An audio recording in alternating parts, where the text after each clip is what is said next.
State University of New York. This is Houston. Please call station for voice check. New York, how do you hear me? New York, how do you hear me? State University of New York at Oneonta, I hear you loud and clear. You guys like my shirt?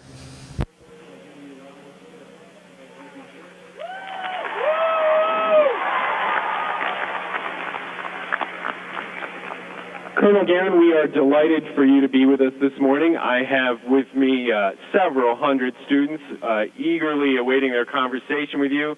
Excited to ask you some questions. If you are ready to tackle them, we will lead right off. All right, we're ready.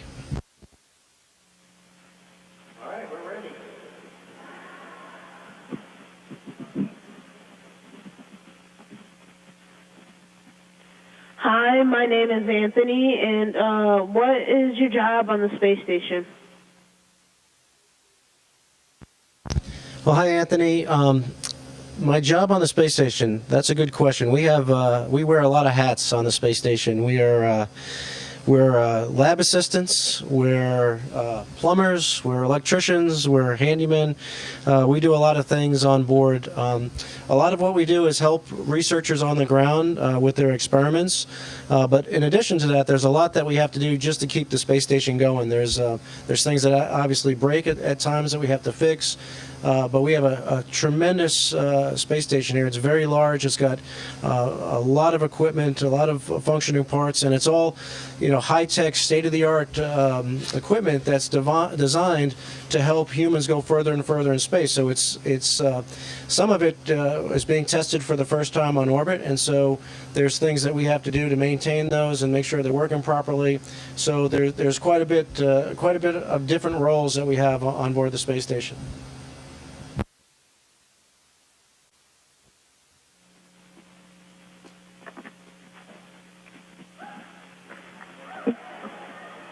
Hi, my name is Robin, and what is puffiness in the face and what causes it? Well, the puffiness in our face is because on Earth, all the fluids in your body, because of gravity, get way down from your head to your toes. And so when you're in space, you don't have that. And so the fluid tends to shift from the lower part of your body to the upper part of your body. And that's one of the many things that we have to deal with in space, one of the many things that your body has to adapt to once you arrive in space.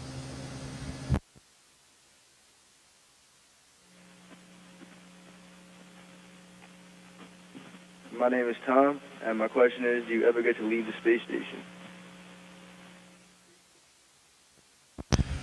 Well, Tom, we do occasionally get to leave the space station if we have maintenance to perform outside or scientific experiments that need to be maintained outside.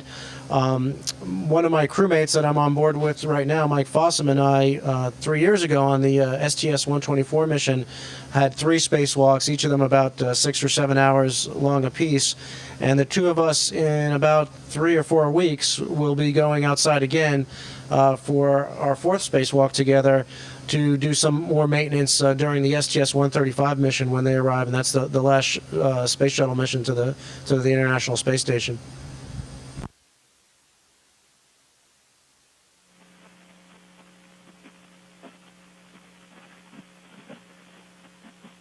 Hi, my name is Dylan, and my question is, how long do you train before you go in space? Well, Dylan, before my first flight into space, I think I trained about 7 years. But generally, when astronauts start, they spend about 1.5 to 2 years just learning the basics of how to be an astronaut and how to fly in space. And then after that, once you're assigned to, in this case, a space station mission, we had 2.5 years of training specifically for this mission. And that 2.5 years was spread out over many different places. Obviously, Houston and Russia, Japan, Canada, Europe. So there's a lot of different places. This is the International Space Station, and so there's areas all around the world that not only do we train at, but we have control centers in different parts of the world, and we speak to on a daily basis to these different centers throughout the world. So a lot of training goes into, a lot of preparation goes into one of these space missions.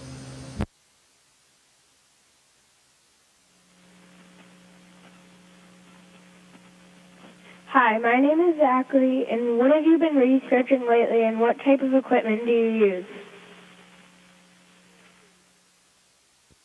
Well, Zachary, we've got a number of laboratories on board the International Space Station. I'm in the Japanese laboratory right now, and you can see behind me this airlock where we can put equipment in to put outside with a robotic arm that we can take it out from the airlock with. But across from me, you can't see it, but across from me is the European laboratory. We have the U.S. laboratory. We have a lot of laboratory facilities in the Russian modules of the space station. And there's a lot of different type of research that's being conducted on board. There's material science to look at new materials. There's we have a camera called the ISS agricultural camera, which looks at parts of the world where we're growing crops and looks at ways to, or is hoping to discover ways to grow crops more efficiently so we could feed, our increasing population. There's a lot of medical research that goes on board. So there's quite a bit of activity, quite a bit of research that goes on the International Space Station.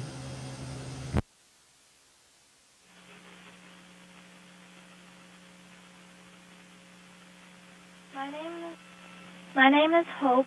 What happens if you lose contact with Earth?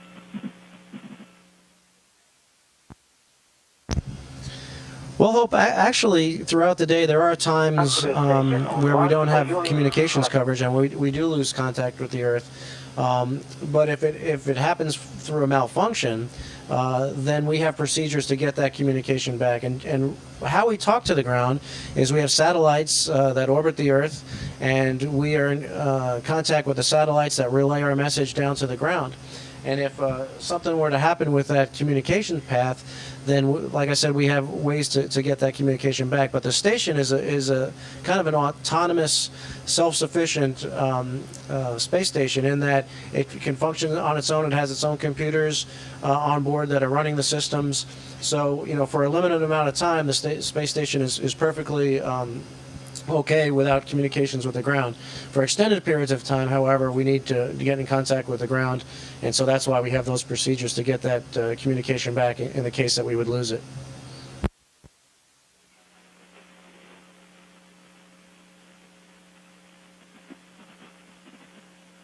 Hello, my name is Andrew. Do you constantly want to play with your food?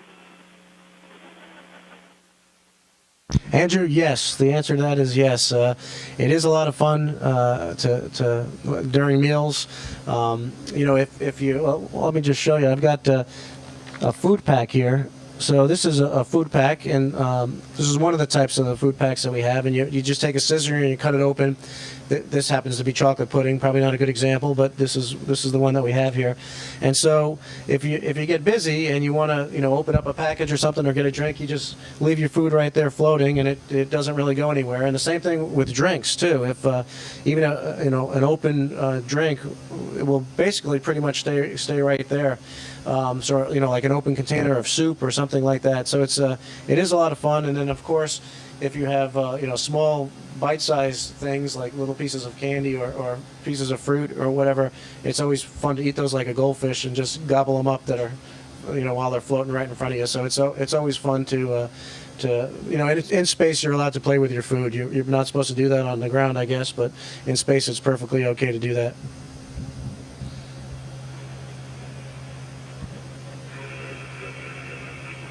Hi, my name is Audrey. Have there been any important discoveries made in space that may help us with everyday life? Well, Audrey, the space program helps us in a lot of different ways. I guess the most fundamental way is, we are, as humans, going farther and farther from our home planet, and we're learning more and more about space. But in the process of space exploration, we learn a lot about ourselves. We learn about ourselves as humans. We learn a lot about the planet. Just by the fact that we're in space, we're in a totally different environment. How the body adapts to that environment has a lot of applications to some illnesses on the Earth. As far as breakthroughs and discoveries on the space station, there's been quite a bit of knowledge gained. We've had some potential vaccines for things like salmonella. There's been discoveries from basic things like how you have bone loss in space and how that applies to things like osteoporosis and bone loss on the Earth. There's been discoveries in fluid sciences and how fluids behave in a microgravity environment or in what is commonly known as a weightless environment. So there's been quite a bit of knowledge gained through the space program generally and specifically on board the International Space Station. And we're just getting started, really. We just finished the construction of the International Space Station, and we're gearing up for full utilization, so full use of this wonderful orbiting research facility. And for a long time, we only had a crew of 3 on board, so we were very limited in how much research we can do. We have a crew of 6 now, so we have a lot more time to devote to science and to research. So we're expecting a lot more discoveries.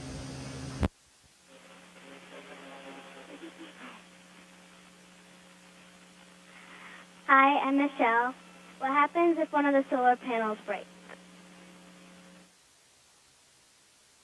Well, if one of the solar panels breaks, well, actually, one of the solar panels have already broken. So what we did when it broke, and then there was a tear in one of the solar arrays when it was being deployed, is we had spacewalkers go out and repair it. And the solar arrays are a long way away. I wish right now we're not allowed to open the windows because of the orbit that we're in right now, the shutters to the windows, so you can't see outside. But right outside that window right there, you'd see the big, massive solar arrays that are on either end of the big truss on the space station. And so if one of them were to break, the energy that we need from them, hopefully we would get from the other solar arrays that weren't broken.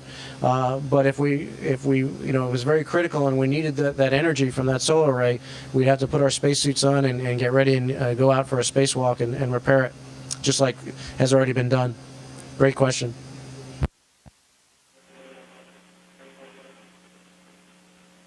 Hi, my name is Amelia. And what is your first thought during launch and why?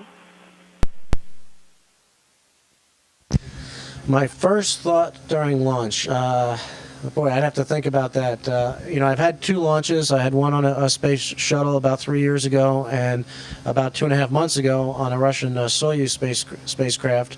I think in both cases before the launch, I thought about all those people that were watching, all my friends and family, especially the ones that had traveled to the launch site.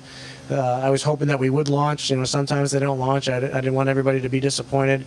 But just a lot of excitement. The last launch I had on the Soyuz was a lot of fun. It was a great ride. So it was really nice to be there. I equate the difference between a shuttle launch is this big, powerful, massive vehicle that you ride in, and a Soyuz is more of a spacecraft that you wear. You're strapped in so tight to this thing, and I really got that sensation as we lifted off the pad that we were kind of wearing this rocket, and we were the 3 of us were getting hurled into space, and so it was really a very exciting, very fun ride into space on both times. But the closest memory I have is 2.5 months ago, and that was a lot of fun. So, like I said, thinking about all your friends and family that are watching, and really excited about the mission to come, and of course the immediate future being the 8.5 minutes to space is always exciting.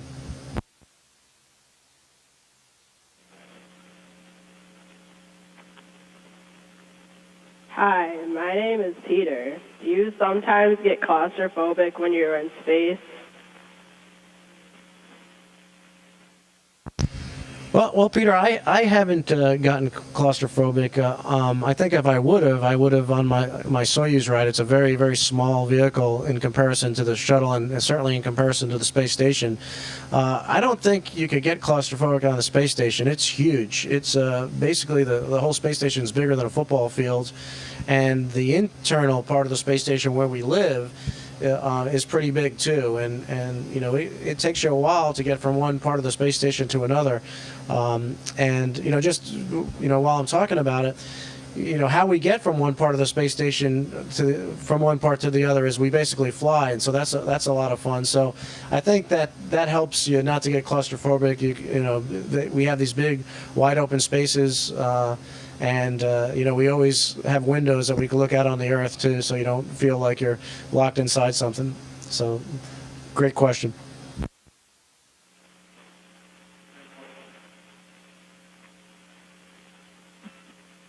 name is Anna. What happens during an emergency on the space station?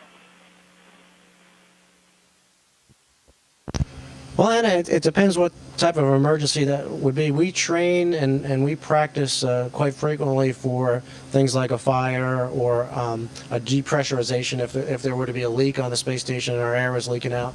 So, things like that, which we have to react to very quickly, we practice over and over again. So they're second nature to us. Other types of emergencies were, critical equipment breakdown. Again, we practice that quite a bit as well. But, we have the team on board, the 6 crew members, but we also have this whole team of people on the ground that are supporting us as well. And they're watching over us, and they're watching all the systems. And they have plans and procedures that they practice over and over to make sure that they're ready for it, too. So as a whole team, us, the 6 of us up on the space station and the many, many people on the ground who are watching this, just practice over and over again to make sure that we're. Hey, Ron, on 2, we lost KU. Please use the HHM for the audio only. Okay, copy the loss of KU, and I'm not sure how much of the answer was clipped. But basically, we have many, many different types of emergencies that we can think of, and we practice them quite frequently with the team on board and the team on the ground.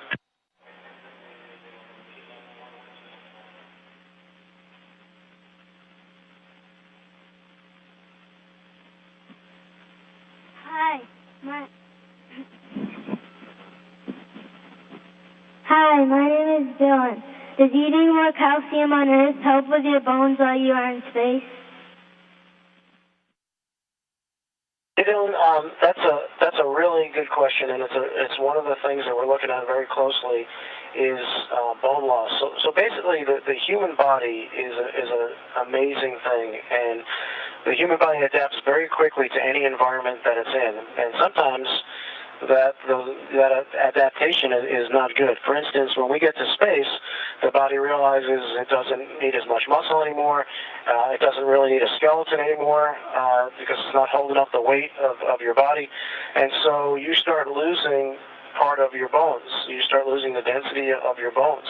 And so we are studying, the effects of calcium, the effects of other nutrients, and trying to learn what the process is for that bone loss, because we have a very similar bone loss on Earth. And so if we can figure out how to stop that process in space, it could have very important applications to that same process on the Earth.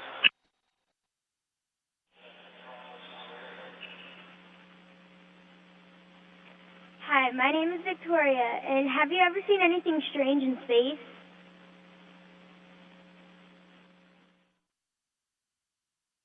I'm looking at one right now. One of my crewmates across the module. I'm just kidding. Yeah, I've seen. I wouldn't say strange. I would say amazing. Just yesterday, we were looking at these high, very, very high altitude clouds, and there's auroras and shooting stars, meteorites. We see those below us.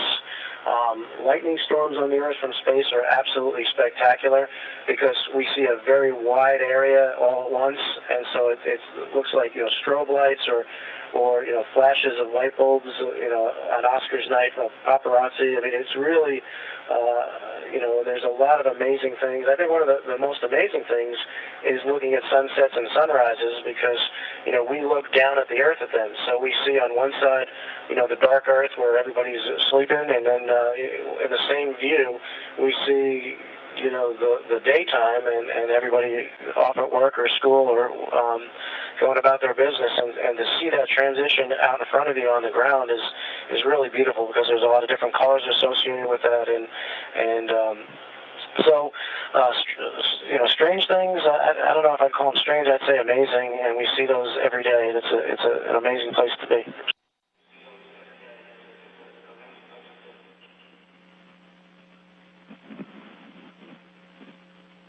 Well, we understand, Colonel Garan, that our time with you this morning has expired. I want to say I'm sorry to the students standing in front of me who didn't get a chance to answer their questions, but we've certainly enjoyed our time with you. It's fantastic to talk to someone in space, am I right?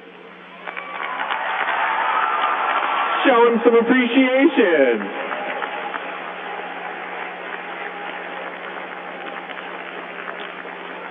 So on behalf of SUNY Oneonta and all these fantastic students joining us this morning, we just want to say thank you. Basically, became an adult in Oneonta, and it was, my roots are there, and, it's a great honor and a great privilege and a great pleasure to be able to speak to everybody today. And I just want to say, remember, study hard, work hard, and don't give up on your dreams, because they will come true if you work hard enough and you give it your all. So it was really nice talking to everybody today. Those are great questions, and I really appreciate them. So take care and have a great summer.